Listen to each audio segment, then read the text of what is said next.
Hello, welcome to the idea of a man number 7, and also quarter 2 of the idea of a man as well.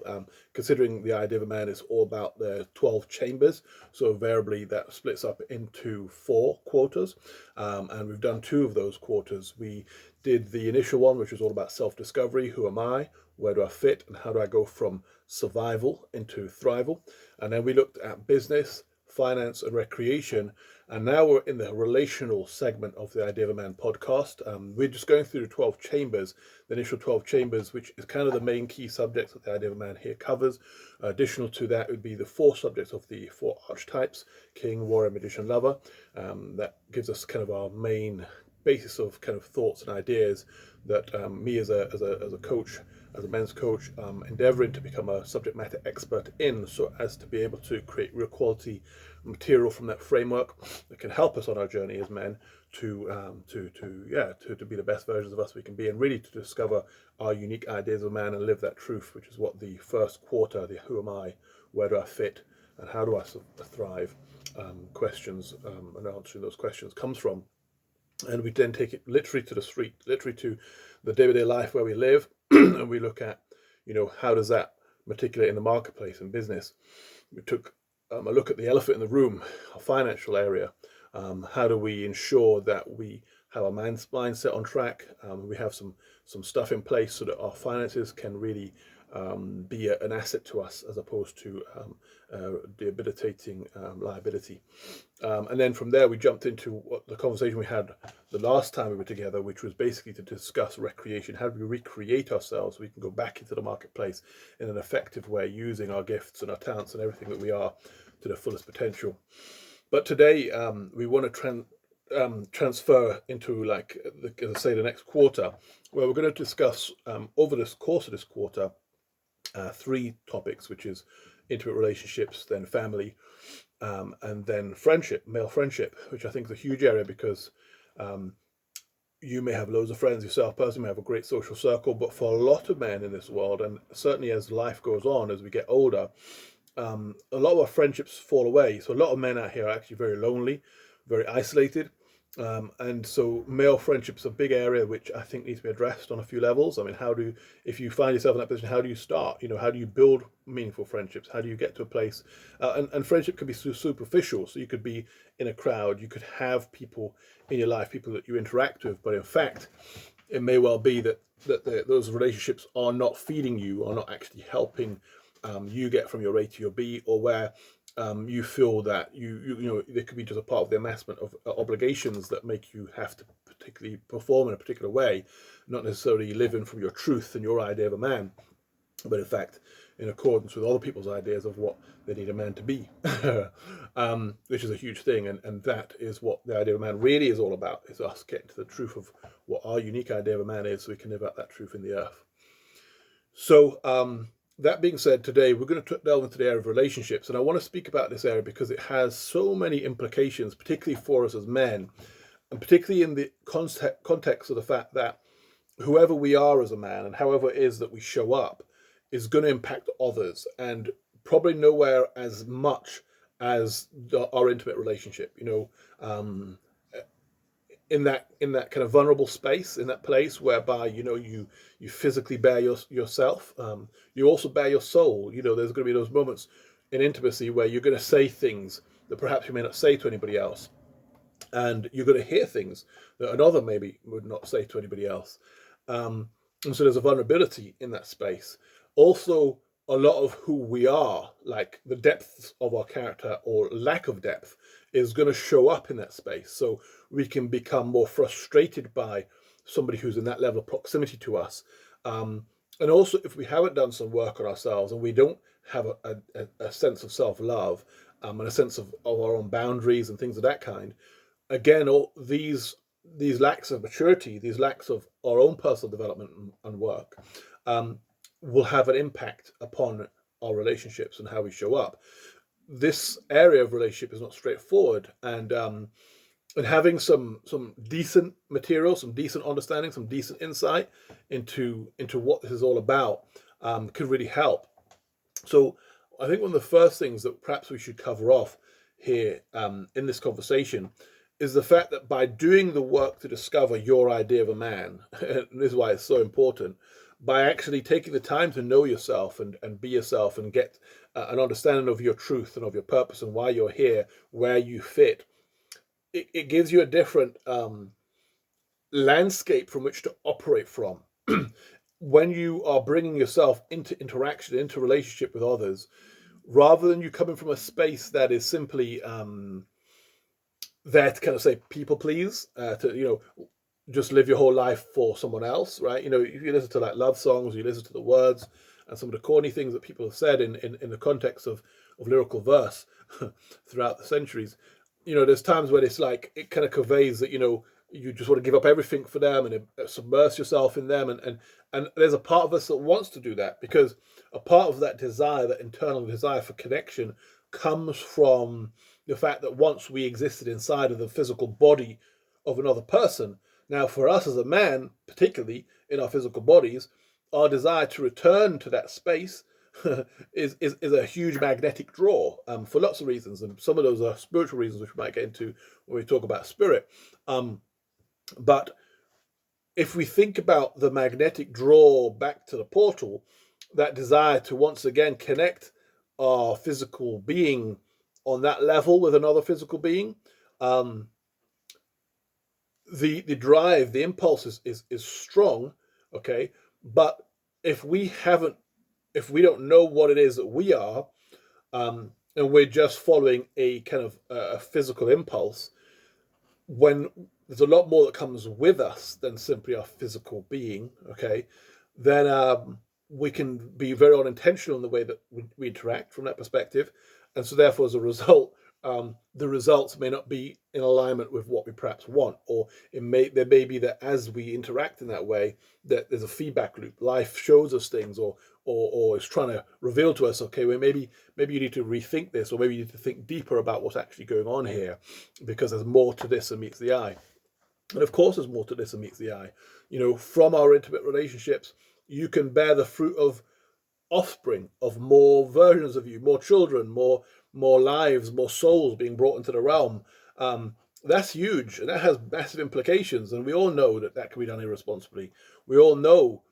Some of us have the sense in our own lives that, well, we don't even know how we got here. We don't know what our quote unquote parents were up to when they brought us into being. Maybe it was a mistake. Maybe it was whatever, right?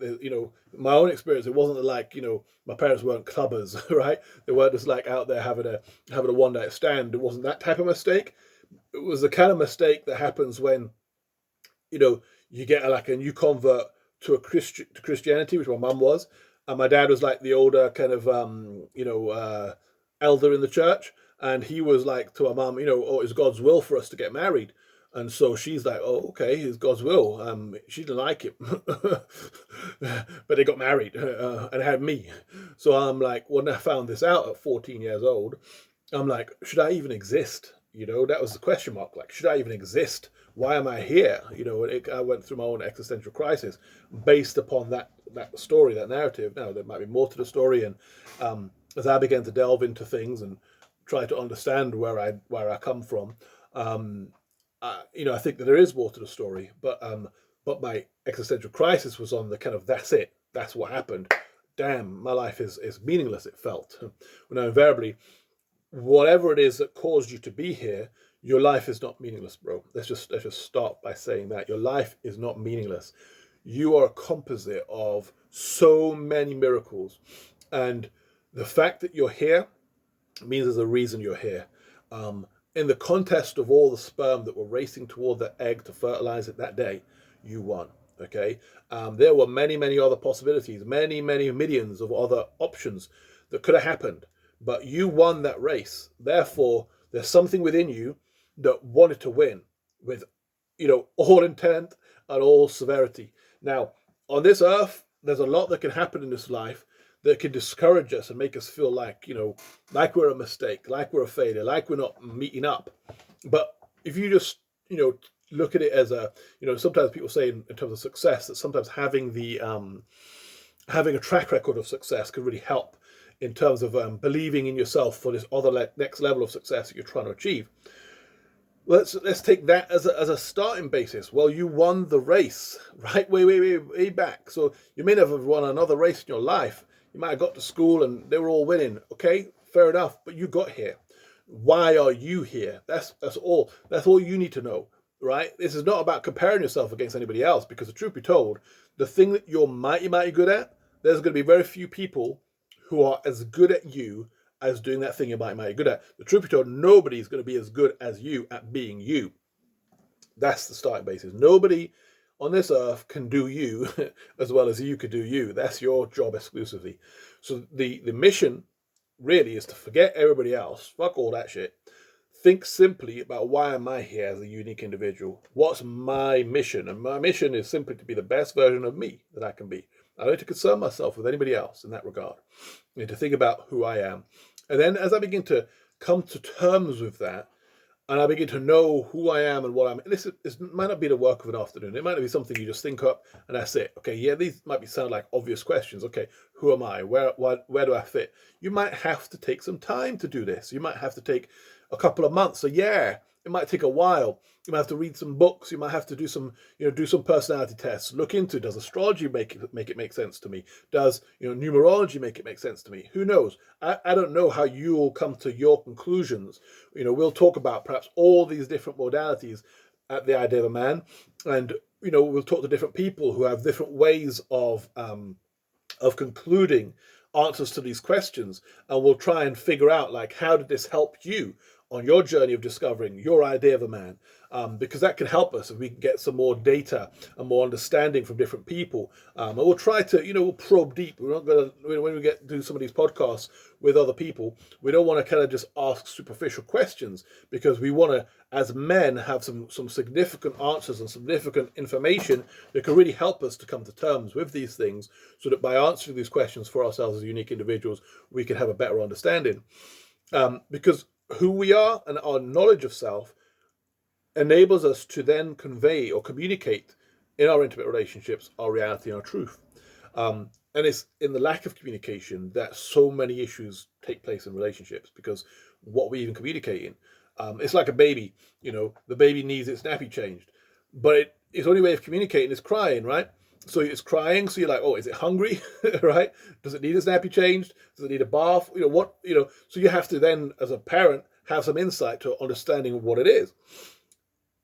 You're there as a grown-ass man, and you need this, or you need that, or you need a third thing, but you haven't tapped into what that need is. You haven't really got an understanding of what it is your life is asking of you. And so therefore, as a result, you might be just expressing or manifesting behaviors based upon a deep intrinsic need, but you're not able to communicate it effectively to anybody for that need to actually be fulfilled in your life, because you've never really communicated it to yourself. You haven't really got down to nitty gritty in terms of, well, this is the reason why I want to do this in my intimate relationship. This is the reason why I want my life to look like this. This is the reason why I need to do these things. And because you haven't honored it for yourself, you haven't created a space of bandwidth. You haven't, because we if you think about it like this, okay, if what I'm saying to you right now is kind of like changing your paradigm, is giving you a new perspective, and it may not be, you may have thought about these things before, but if not, if say you're thinking, oh yeah, imagine that, right? Then consider that if you haven't done it for yourself, it's probably going to be really difficult for you to do it for somebody else. Now, for all that you might be dotting over the other person and spending a lot of time trying to people please them, you could do a lot of people pleasing, but if you're not hitting the nail on the head, you're not actually ministering to that individual in a meaningful way, you could be missing the mark. And again, it's another cause of immense frustration. That unique soul also wants to have expression in this world, has needs that need to be met. And by you tapping into and understanding better how to meet your own needs, you get a deeper understanding of how to meet the needs of a person by looking after yourself first. My son recently, him and his girlfriend, they got a dog, and they were apparently saying that if they learn how to look after an animal well, then perhaps they'll understand how to look after a child. Okay, you don't understand the logic. It's an interesting way of looking at life, and perhaps that we can apply that. So, if we learn as individual men to look after ourselves better, perhaps we'll be better at looking after a loved one. You know what I'm saying? So if we will do the work to understand that we are a composite of a spirit, soul, and body, that there is more to us than meets the eye, that this brain that is connected to all the nerves within this physical body, that the eyes feed back information, does the ears and the mouth and etc., feeds back information to the brain. The brain is a magnificent computer, a magnificent tool, but it's not the mind. The mind is transcendent of the brain, because the mind is beyond this 3D physical dimension. The mind is you, or part of you, in a dimension that's beyond physical, and it's what we may classify as a spiritual dimension. Likewise, the heart that pumps the blood around your body is different to the heart that that you fall in love with. Okay, the heart chakra. When you see the chakras, they're drawn through the middle. We know that the heart is on the left. The heart that pumps your blood is on the left. So that heart chakra is not. That's not the heart that pumps your blood. We're talking about something more existential here. We're talking about your heart center, the center of your being. We're talking about something that is bigger than the heart that pumps the blood. We're talking about something that transcends the physical dimension. We're talking about part of you in the spiritual dimension.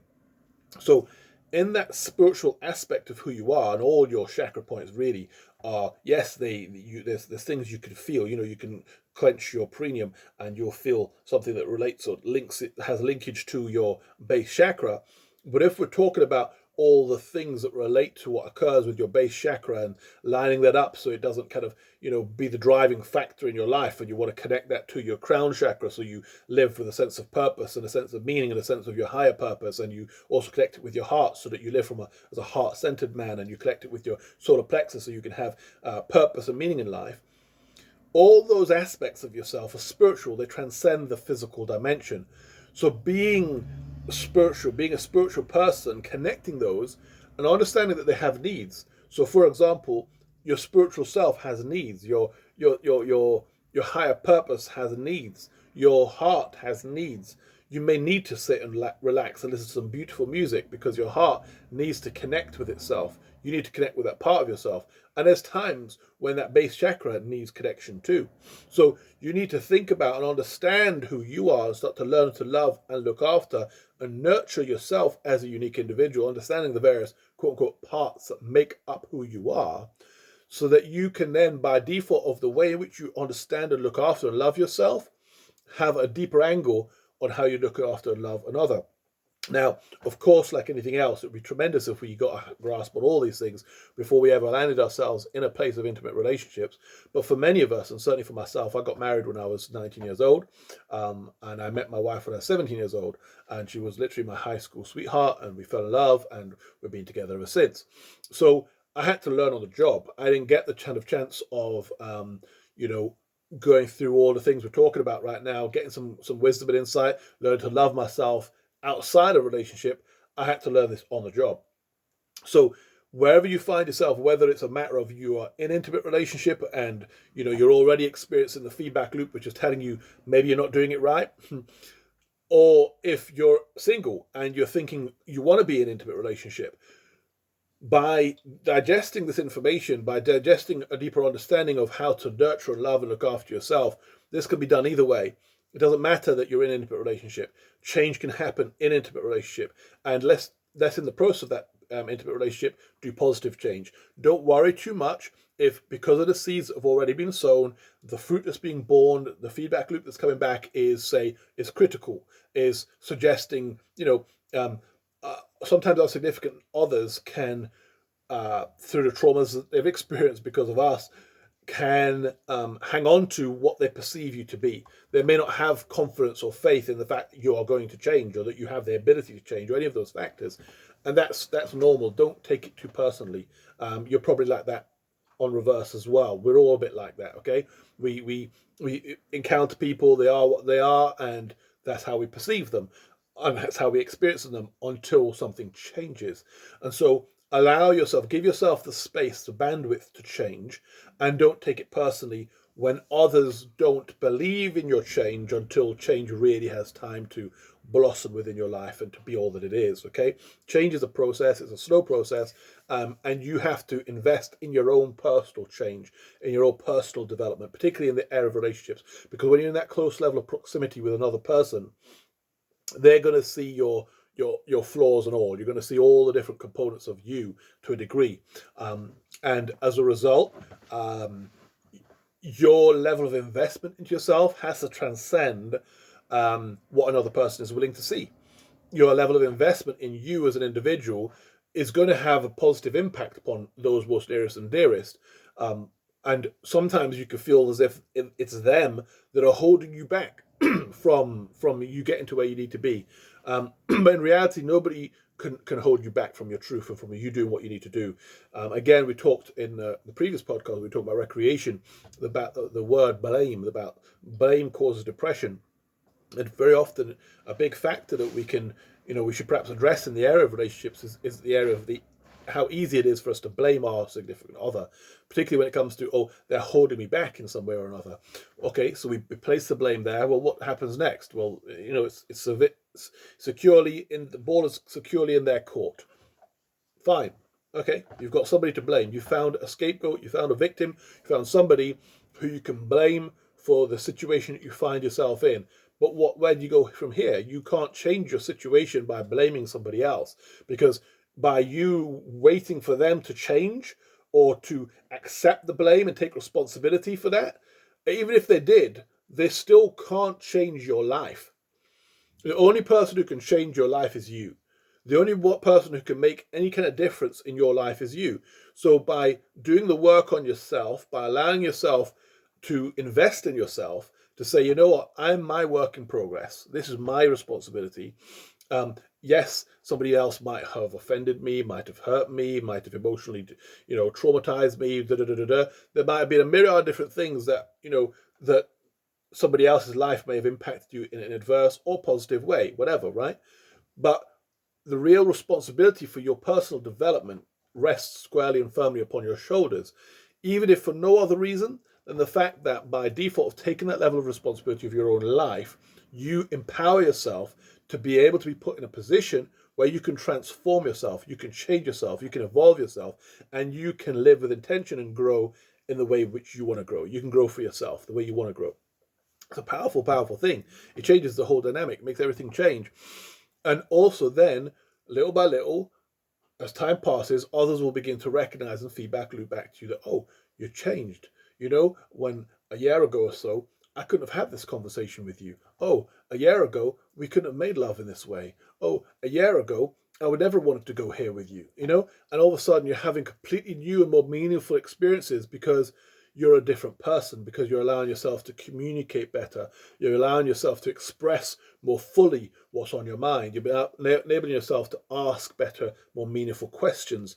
And you're also beginning to pay attention to others in a more meaningful way, because your bandwidth is larger. You have a greater capacity because you gave yourself the capacity to look after yourself. It's kind of an oxymoron, right? By giving yourself more attention, by being more selfish, as it might appear, by paying attention to some needs within yourself, some things, some aspects of yourself that you may have neglected, you enable yourself to grow such that now that those needs are met, you've got capacity for other things. You've got space within your being, within who you are and how you show up for the needs of somebody else. Okay.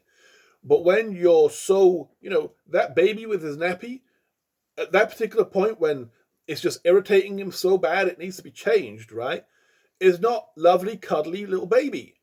You don't want to pick that baby up and just cuddle it to yourself because something might squelch out of that nappy, right? It's like, no, we're going to have to address this matter first. And then all of a sudden everything's nice and clean and all back together. You hold baby and you look at that beautiful smiling face and everything's all back to normal. It's like, oh, and it's all good. And it is like the same with us. If we don't pay attention to some very obvious need that's working within our lives, we don't address something that's about to squelch out, then others aren't going to get the best version of us. okay, we're going to be needy, right? And it's going to show up in our communication, in the way we interact, in the things we say, the things we do, and all this kind of stuff. But by taking deeper responsibility for who we are in a physical dimension, by recognizing that we owe ourselves some self-love, it's okay to love yourself, bro. It's okay to actually cry sometimes and grieve some things, like some losses. We all have experienced loss in life, right? There's things like silly things, like little things and big things, right? So many of us as men didn't have perfect relationships with our fathers. And sometimes we have to stop and grieve that loss, grieve what we didn't get in that area of our life. Cry about it a little bit to yourself. Like, nobody else has to know. But if it makes you want to, if it jerks up that part of your emotional center that makes you want to cry, then let it go. Just have a moment. It might take 2 seconds. It might take 10. It might take a day. Who knows? But whatever it does, allow it to happen. And if you know inside yourself that perhaps that needs to happen, but there's a huge blockage, these are the points whereby you may need to invest in yourself a bit further to say, you know what, maybe I need to do some therapy. Maybe I need to join a men's group. Maybe I need to have those kind of conversations with some bros. You'll be surprised when you enter into those kind of spaces where you realize that, oh, all these men who down the pub or on the factory's floor or on the the construction site or whatever, or in all these different environments as men we might find ourselves in, who have to put up the mask and the bravado and be a particular kind of way. You get a few men into a men's group where you just leave all that outside and would be kind of honest with ourselves and like, okay, well, how are we doing physically today? And how are we doing intellectually? How are we doing emotionally? What's actually happening for us? And in that kind of a space that can be created for a few men, all of a sudden you realize that, you know what, we're all the same. We're just going through the ebb and flow of life, the ups and downs, the ins and outs, the ego and the this and the fears, the anxieties, the doubts, the guilt, the insecurity, the shame, all the stuff we're all going through. And so it becomes more okay, and you just relax into truth rather than having to wear that mask day in, day out. Just a few moments of investment in yourself like that can bring so much transformation to us as individual men. And there's so many millions of men who've never experienced it. They're just out there living their lives every single day, assuming that this is the way it has to be. But it doesn't. It literally does not have to be that way. There is healing for us as men. There are wounds we accrue in our childhood, some more than others. Okay, and it's not about comparison. It's not about, okay, well, this person had this terribly abusive, childhood, so therefore they have something to cry about. Listen, just the ebb and flow of like rejection or fear of abandonment and the different emotions that come up. For me, I had 4 wounds, literally at the 4 archetypes, and we'll talk about them in other podcasts. Specifically around like a wound in my warrior, a wound in my king and my sovereignty, and these things affected how those parts of me showed up. So I found myself not able to kind of live in as a sovereign male with a sovereign right to exist without apology or justification, because there was a wound in that area of my life. There's a wound in my warrior. So those areas of my masculinity were kind of put into shadow. I was abdicated as a king. I wasn't kind of, going out there, with some kind of sense of purpose and meaning and using my will to get what I wanted. So that my warrior was kind of, because he feared rejection, because of wounds that took place, the way my dad interacted with me had caused certain wounds in the way that I showed up.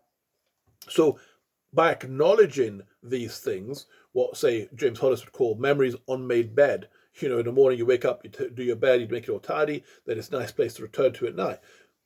You've got memories inside yourself that are unaddressed. They've not been attended to. They are still messy. By looking at them, ironing them out, sorting out those issues, you can then move on to the next thing. You've got energy now to go to the next thing. It's the same as if I've got a gaping wound in my arm here, and I get like a little plaster, I just pop that on there, and it's bleeding all over the place. That's not a resolved matter.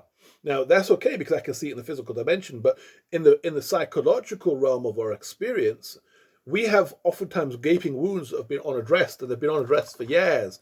And so as men, we're going around here with gaping wounds and cuts and bruises all over our mental, emotional self. When this woman said that to us, and our mum said that to us, and this kid at school, was abusive to us with his words and picked on us and kept, saying disgusting things to us every single day that made us feel like crap. And now we've got to go in the world and just be a man.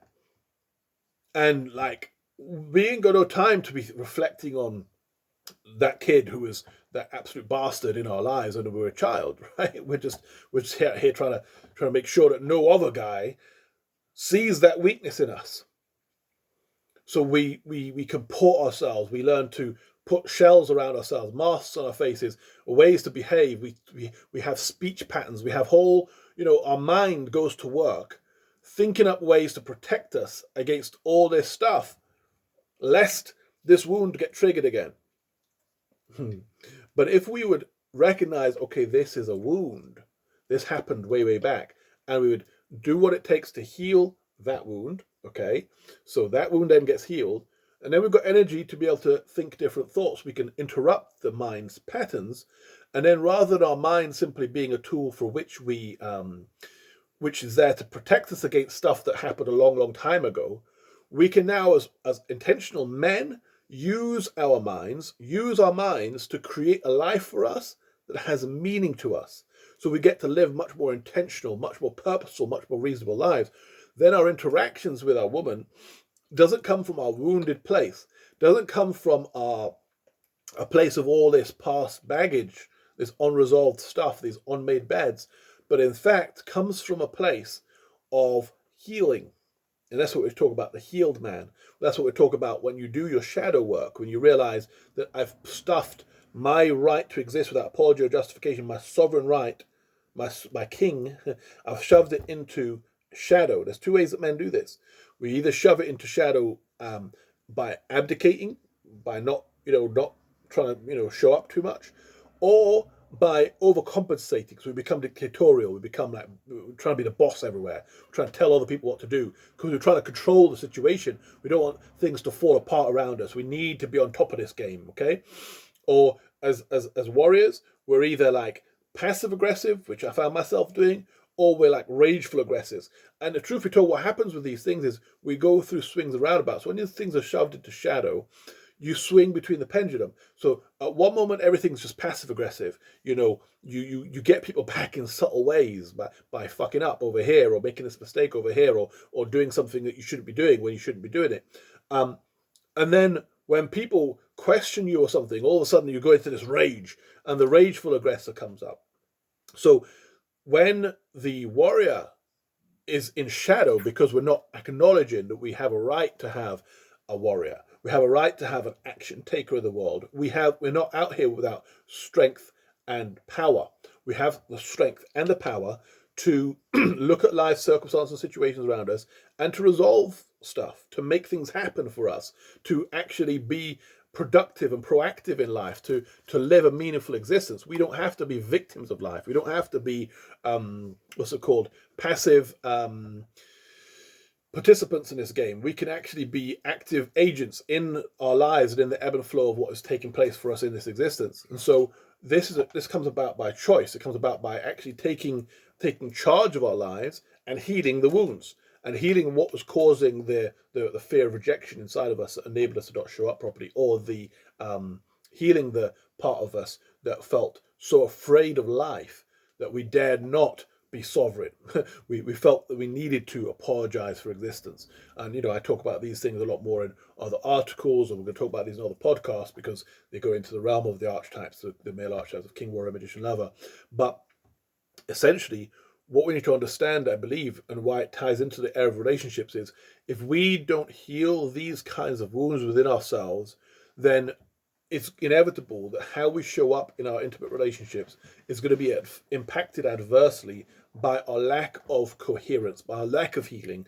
And a lot of times we're going to be hitting brick walls, we're going to be having experiences and encounters, and people are going to be experiencing us in quite like a negative way. And we're going to wonder why our relationships are not the perfect, beautiful, and blissful experiences that we would want them to be. It doesn't have to mean that our relationships are full of arguments and frustration. There can be other sort of dysfunctional things about our relationship. It can be overly dependent upon another person. We can expect, say, this person to meet some attainable need, or we can put this person on a pedestal in our lives when in fact we need to recognize that we're projecting things upon another person which we in fact have within ourselves that we could actually do for ourselves. And in fact, if we would again free up some energy over here, there'll be so much more energy for other meaningful things in life that need to get done. It's in the wasting of energy in the kind of I don't want to kind of say silly things we do as people, but I guess the truth be told, the dysfunctional things we do as people, by unresolved issues, by stuff that's just like left hanging out, and it's our immaturity. And that's not to be disrespectful to us. It's not to say that we're stupid or we're immature or we're whack. It's to say that there's things that we need to address. There's things we need to address within our lives that, like, if they don't get addressed, they just become kind of sore points. They become points of contention, points of frustration, points of we keep hitting certain brick walls and wondering, why does this always happen like this? Why does this person always respond like this when I say this or do this? Why am I always getting this negative reaction, to this, what I feel is a genuine need? But perhaps, again, we haven't looked at, in fact, what we need and what they need, and given them the space to be able to express themselves, their truth, their reality, and to kind of evolve beyond those immature and dysfunctional stages within our lives. So much of our relationship gets impacted beautifully just by coming to terms of having a deeper understanding of what our unique idea of a man is, by investing in that man, in developing ourselves as the best versions of us we can be, by loving ourselves enough to say, you know what, I'm precious, I'm special, I have a reason for being here, rather than just taking that for granted, like, oh, okay, I exist. Well, that, and just letting life flow by. And again, like we said before, if you aim for nothing, you hit it every time. If you just allow life to just go on its merry way, one day you begin to look at your life and wonder how on earth you got here. And the truth be told, it's because you didn't have your hand on the steering wheel and your foot up on the gas. You just meandered through life and let it happen to you. And that can be a very busy life. There's different types of meandering through life. There's like the really busy, occupied, distracted existence, which is so full of everybody else's obligations and needs and requirements, you never get the time to actually know what it is that your soul came here for. Or there's the other life, which is just kind of, well, the path of least resistance. I don't really give a damn, okay? And there's all this untapped potential, all these possibilities that could happen for you because you haven't developed the self-confidence or the awareness of your own value and worth. There's loads of stuff you're leaving on the table. Now, leaving on the table, when we say these things, we're saying it because these are things that actually, when you think about it for yourself, they're perhaps things you do attain to, you do want, you do have ambition for, but you don't even give yourself the space to dream like that because you're worried that if you was to actually step there, you might want a better car, a better house, a better whatever, but I don't want to even get into that because if I do, what if I let myself down? What if it falls apart? Well, look, in all likelihood of this game of life, your first couple of baby steps towards a thing, you like to fall down a few times. Things don't always just happen like, just like that. But life is about a process of developing yourself and growing yourself and evolving yourself. And those setbacks and knockbacks, when they happen, yes, they can hurt. Yes, they can be a real bummer. And sometimes, like we talked about earlier about wounds that are unresolved, they can trigger unresolved wounds from the past, so they might just impact or impound us with a deeper sense of our own sense of failure, our own sense of limitation and lack, and oh, woe is me, I'm rubbish and whatever. And by healing the wounds and by realizing, oh yeah, there's a gaping wound here, that I feel like that because in fact my parent said this to me, my teacher said that to me, like addressing that for what it is and then taking the time to perhaps cry about that, what I'm saying, with yourself, just like in your bed on your own. Don't worry about it too much. Nobody needs to know. It's okay, bro. Just let it out. Just grieve the wound. Feel it, let it go, let it all go.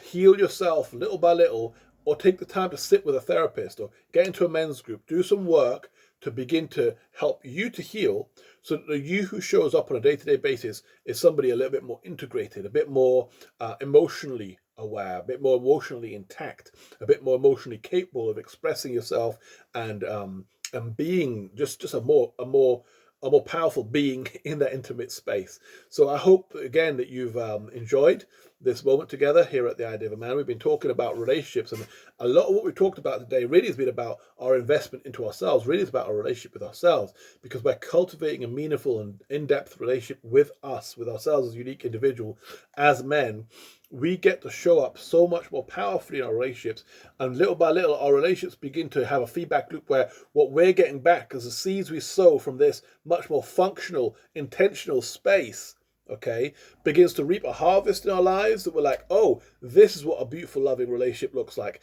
This is what this romantic, intimate relationship looks like. This is what good sex looks like. This is what good loving looks like. We begin to actually get the things that perhaps we're dreaming of as men. And that, again, is a unique and a distinct thing. What your idea of a beautiful, intimate relationship might look like for you might be quite different to what I'm after in this game of life.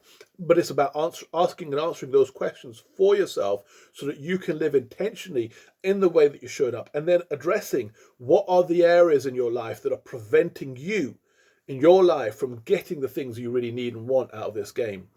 What stuff within your psychological makeup, within your kind of past, within your current setup, within your day-to-day experience are impacting and affecting you adversely to prevent you from having all that's possible for you.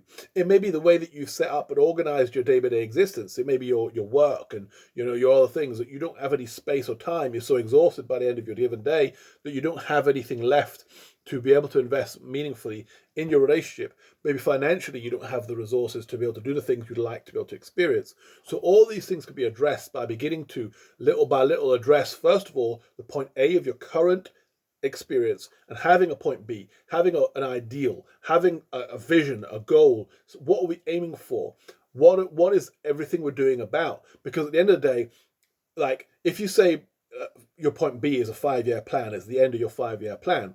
In 5 years' time, you're going to be wherever it is you're going to be in 5 years, but you're either going to be in 5 years somewhere that you intend to be because you took the time to first of all ascertain what your point B wants to look like, where do you want to be in 5 years, and then you begin to plot upon the map the stages and steps of you getting from A to B and investing your energy and time in the things necessary to make life look how you want it to look by the time you get there, or otherwise it's just going to happen and you're going to have no kind of input into it. You're going to have no power over how it all comes together. And so therefore, as a result, you may be living an exceedingly frustrated existence. You may be living a life whereby you're looking at your life like, it's whack, it's pretty crap, it's not cool. And again, like we go back to the same thing of landing in a destination and wondering how on earth did I even get here. So my hope, my intention here at the Idea of a Man and having this conversation with you is that your life would not be a random chain of events that you have no control and power over. There are things in life that take place that we don't have much power over, and those may be external. What we do have power over is what is happening for us internally. And by living much more intentionally and having a longer term aim, a bigger picture goal of what it is we're out here trying to achieve, we can change up so much stuff. We can make things a lot better for ourselves than we potentially perceive them to be as they stand currently. So this is Omar Zach Phillips from the Idea of a Man signing off.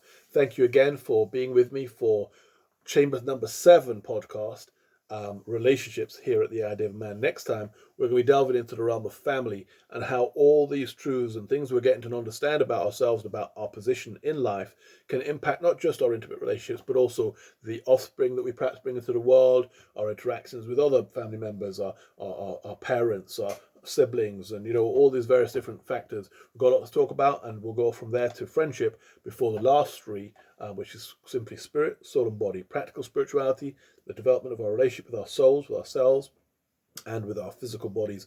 How do we look after this vehicle in a meaningful way so that we can live out this dream life that we're here building?